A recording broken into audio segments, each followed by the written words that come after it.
Hey guys, so this video is a little different. I just kind of want to do an update from what I talked about 2 years ago, which is many of you probably know um, that in March of 2020, I was one of the first COVID-19 patients in the state of Wisconsin, one of the first severe COVID-19 patients in the state of Wisconsin. And because I was considered to be young and healthy, I had no pre-existing conditions and was under 35, I think, at the time. I was sent home from the hospital 3 times, and eventually they admitted me, and ended up in a coma, on life support, on a ventilator for 2 weeks. I was in the hospital for about a month, and came home in mid-April, and that's been a little bit over 2 years now. And originally, when they sent me home from the hospital, I was told that I would probably recover completely within 6 weeks or so. Keeping in mind that at the time they had tried to send me home with a walker because I was relearning how to walk.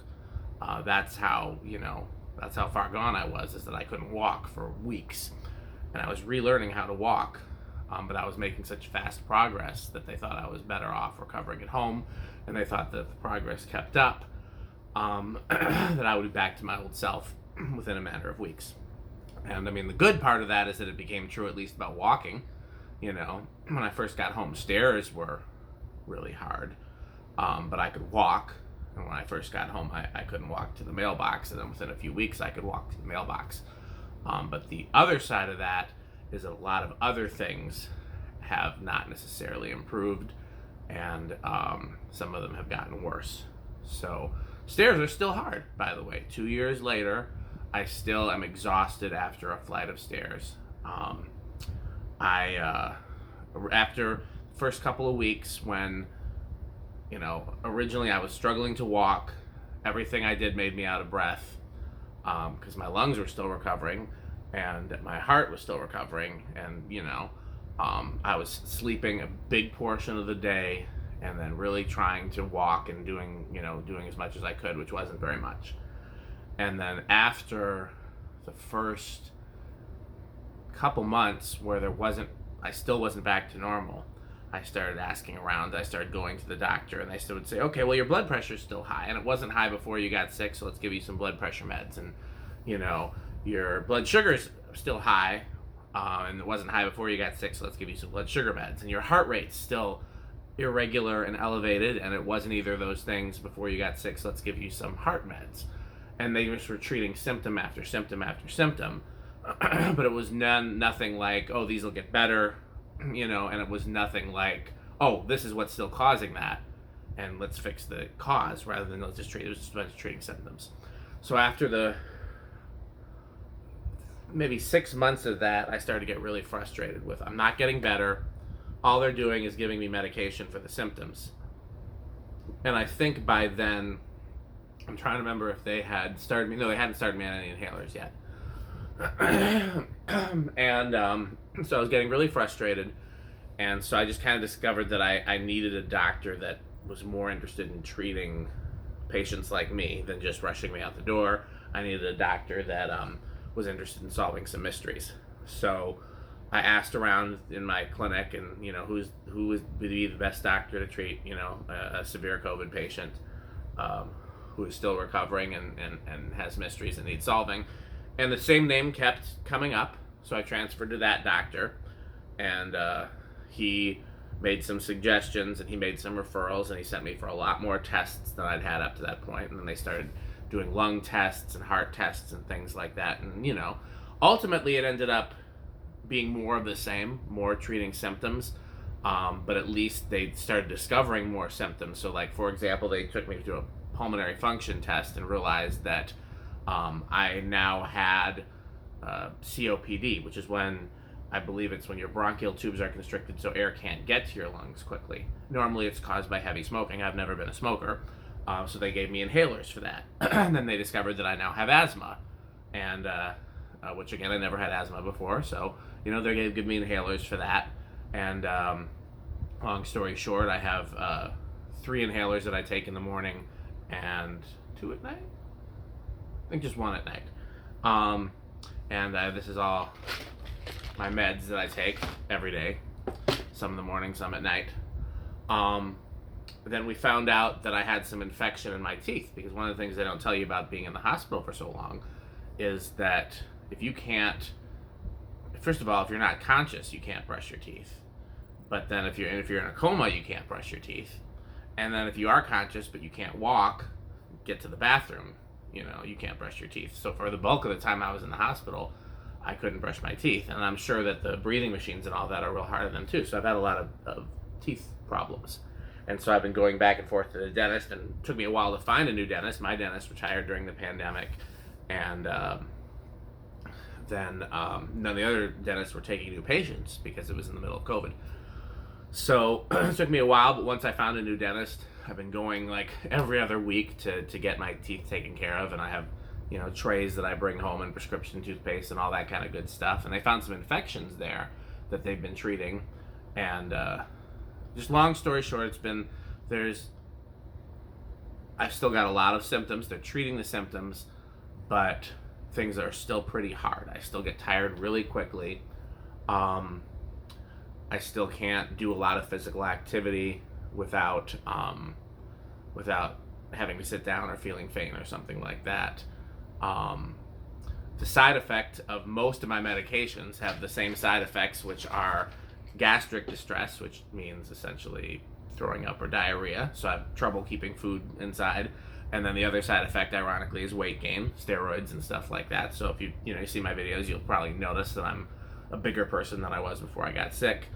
And I have handicap plates in my car now, because I'm now qualified for that based on the COPD and the asthma and that sort of thing.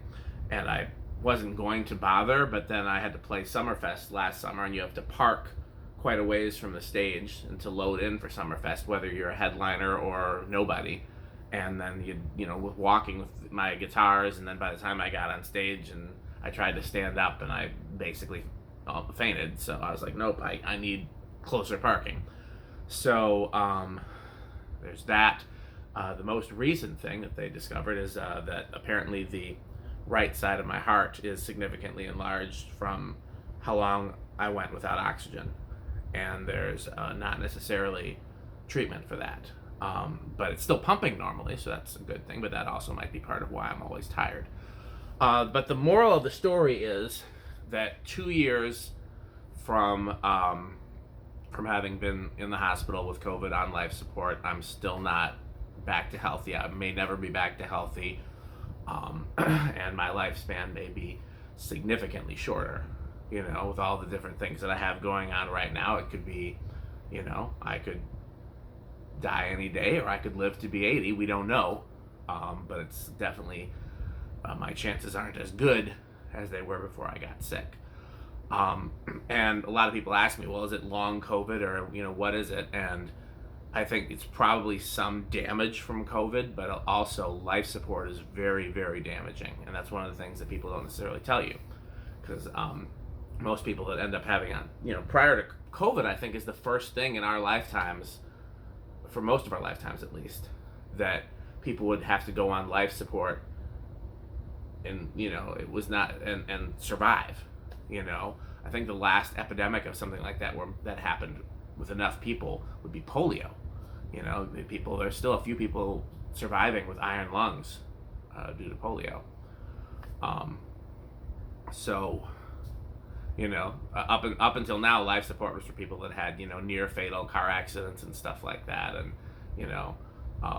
it wasn't something that you normally would be subject to and then expected to go back to a normal life. And so that's part of it. But on the flip side of that is that again, I was sick enough that nobody, they told me to say goodbye to my friends and family. They said that it was very unlikely that I was going to survive. So even though things are hard now, every day is a gift. The other question that I get a lot is, why did you get so sick? Where did you get COVID, and why did you get so sick? And nobody has the answers to those questions yet. Because again, I had no pre-existing conditions. Thankfully I just had a blood workup done a couple months before I got sick, because my wife's job does them for their employees and their employees' families twice a year, and I'd had a blood workup done November, and then I'd been back in the hospital, I think maybe January, because I had an ear infection or a sinus infection or something like that. So what's been happening when I go to a lot of these specialists is they say, oh, you got high blood pressure, but you had that before, right? No. And here I've got proof. Oh, this thing on your liver function or your kidney function or whatever it is not right, but you've always had that, right? No. Then I can show them, because a lot of the doctors that I've seen didn't believe me that I had no pre-existing conditions or I had no health issues before, because then well, you wouldn't have gotten that sick, would you? Well, I did. And I can show them the blood work from, a couple months prior. And then the other question is, where did you get sick? And I don't know, because if you watch my videos, you know that my church had already gone to streaming only services. We'd only had 10 people there, everybody was distanced. And that was, weeks before. And I wasn't going anywhere else. I was going home, church, stop for gas, and that was it. So the only thing I can think of is maybe I touched the gas pump and then touched my nose or my mouth or my eyes. I have a real bad habit of doing that. But I don't know. Nobody in that 10 people at my church got sick.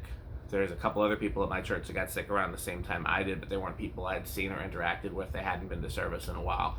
One woman actually passed away while I was in the hospital or shortly thereafter, but it wasn't somebody that I'd seen, in weeks or months. So nobody really knows the answer to that. I got the Johnson & Johnson vaccine just because it was the only one available in my area at the time. I got a booster of, I want to say, Pfizer, and then as soon as I'm eligible, I'll get my second booster. And I hope that if you're watching, you have as well gotten. At this point, I think they're recommending against the Johnson & Johnson. So it's not quite as effective, and I think there's been like maybe 9 people that have had blood clots, which is, very minimal, but still greater than 0.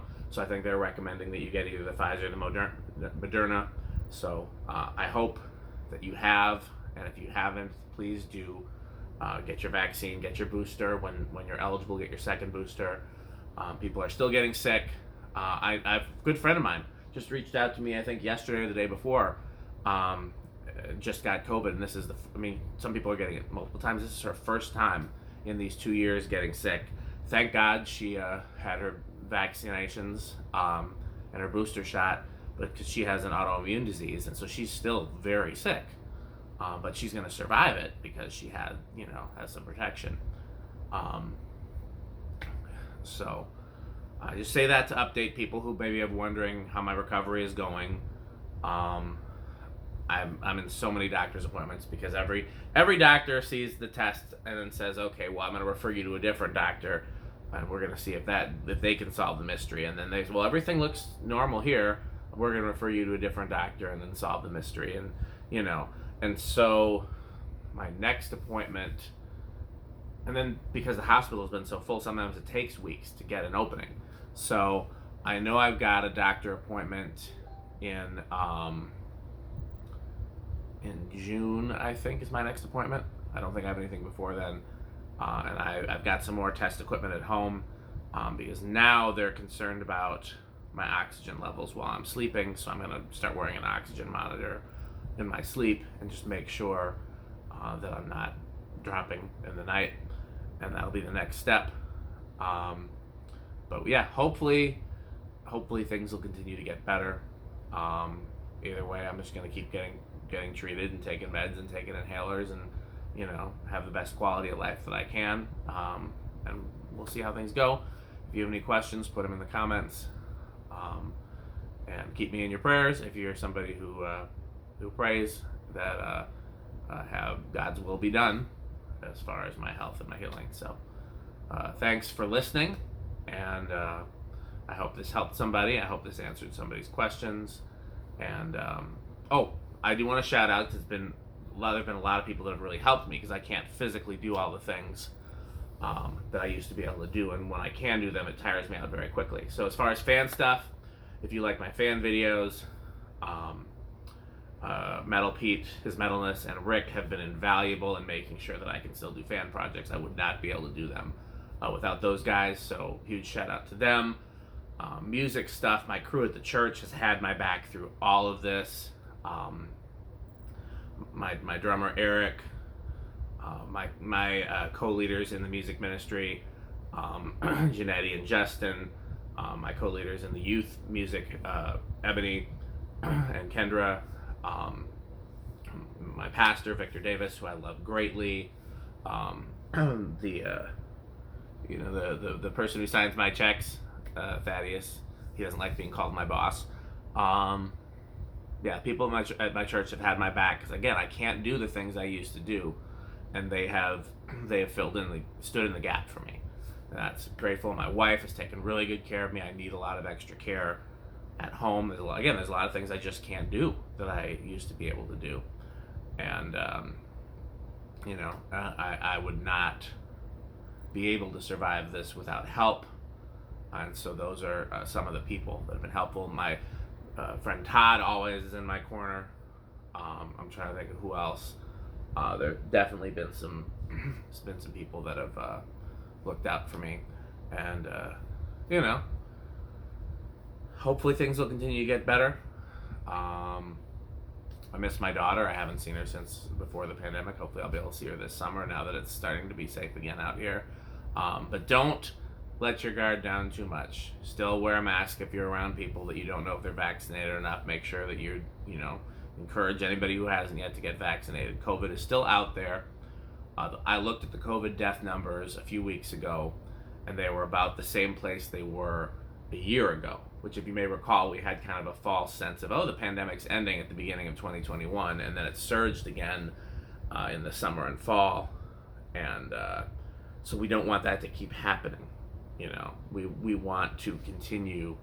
So, I'm not saying don't leave the house. Obviously, I'm leaving the house, not nearly as much as I would if A, COVID wasn't out there, and B, if it wasn't such a struggle for me. But yeah, use precautions. Don't just act like COVID doesn't exist, because it does. Again, if you're not sure if everybody around you is safe, got tons of these. Get your shots. Encourage people to do the same. And if you suspect that you might have COVID, get tested before you could then spread it to anybody else. Because again, if you're vaccinated, you'll likely be fine. But there are still people who can't be vaccinated, especially children. Last I checked, nothing had been approved for children under 6. I'm not sure if that's still the case. I know they've been working on it. But then there's definitely some immunocompromised people, some people who have allergies. Most people can be vaccinated. If you're allergic to something in one of the vaccines, you can get one of the others. And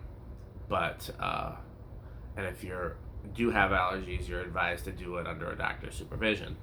But yeah, like I said, I've got a friend who's immunocompromised who is vaccinated, but she's still very sick because she's immunocompromised. So we really want to try to protect people that need our help. So again, I would advise anyone to not act like we're completely back to normal. We're nearing it, but with caution. Because again, I'm a testimony that you can be completely healthy and end up with your life wrecked and do everything right. Because again, masks and vaccines weren't available when I got sick. But I was distancing, and I wasn't, we were on strict lockdowns, and I wasn't leaving the house except to go to work, and so again, I hope this helped somebody. I hope if you're curious about how I'm doing, I hope this answered your questions, and I look forward to talking to you on other videos. If you follow me for music, I look forward to sharing more music with you. If you follow me for ceiling fans, I look forward to sharing more ceiling fans.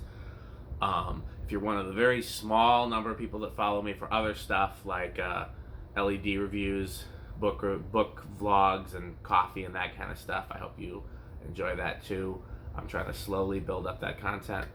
I'm also throwing out there the idea of doing a Patreon. So if you're hearing this and you think that's a good idea, comment. It's something I've been kind of working on low key, but we'll see. So thanks for watching, and I will see you with the next video, whatever that is. And I'm being OCD. I wanted to get right to 20, so we're just going to wait to 20 and then say goodnight.